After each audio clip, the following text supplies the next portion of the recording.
Today I'll be discussing chapter 26, the Affluent Society. This talks about post World War II America. They had a booming economy, um, mainly from making money from creating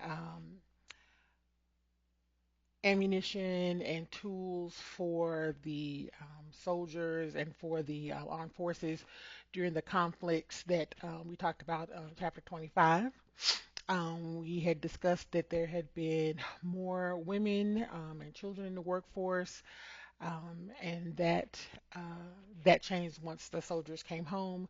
But during that time period, because there was money being made, because people were investing in stocks and war bonds and things like that, there was a period of time where there was booming prosperity. So people were moving out to the suburbs.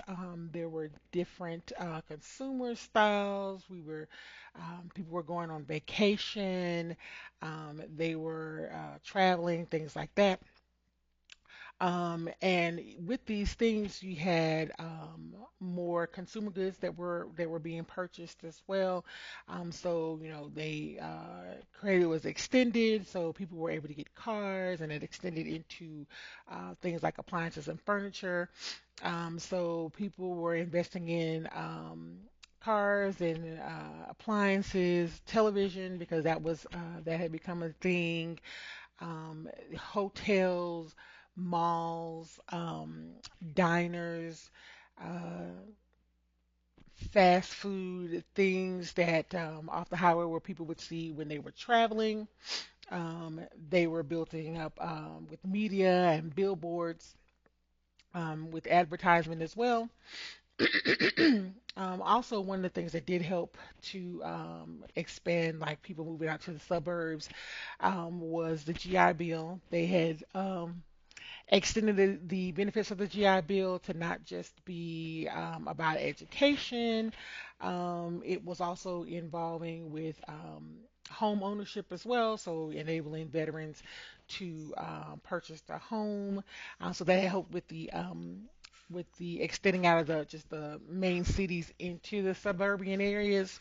Now, of course, like always, these benefits, whether it's credit, whether it is the GI Bill, did not extend to, excuse me, African Americans, even veterans, blacks that actually served in the war. They were excluded from federal housing programs and as well as the GI Bill. We had things like redlining, where they were keeping African Americans out of certain areas and having them in certain areas. Um, Also, they weren't allowed to partake in the GI Bill for the education, and even having access to jobs. Because again, we realized that once the soldiers came back, a lot of the women were let go to make room to employ veterans, which and that extended to white vets. It didn't necessarily extend into African American veterans. Um, and during this time period too, there was a little bit more of a vocal outrage, um, pushing back against the system. We have, of course, Brown versus Board of Education in '54, which desegregated the schools. That was a huge thing. As well as the Montgomery bus boycott in '55, where the grassroots community banded together to organize a boycott and protest of inhumane treatment and segregation involving the transportation system. It also was a big time for women. They were back to being expected to be a homemaker again. Once the soldiers returned back from war, being homemakers. One of our assignments that we did was watch a couple episodes of Father Knows Best, and in that it depicted the traditional conservative family. The wife was at home supporting the husband. He was the head. He made all the decisions. He did most of the disciplining. She took care of the home, made sure the kids were okay. But a lot of women were no longer content with just being a homemaker. Also, the young people with the diversity in music were starting to rebel, listening to rock and roll.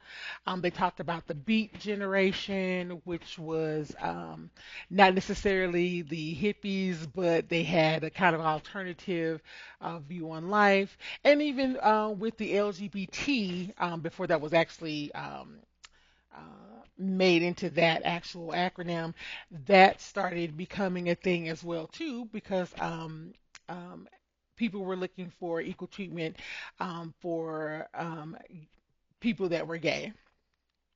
Now, again, this was also during the time of most people were conservative. They were for capitalism, but they also believed that we should be a lot less involved in international things that didn't have anything to do with us. And they were still looking for a smaller government, kind of leaving it not so much with all the power to the national federal government, but was still allowing smaller entities of government to uh, take care of the states within the country. So this chapter basically talks about even though there was booming prosperity, there was still the same situations that they had before the economy was getting better. It was still racial inequality. There was still cultural uprest, upset with treatment, whether it was race, whether it was sexuality, even genders, with women looking for more rights as well.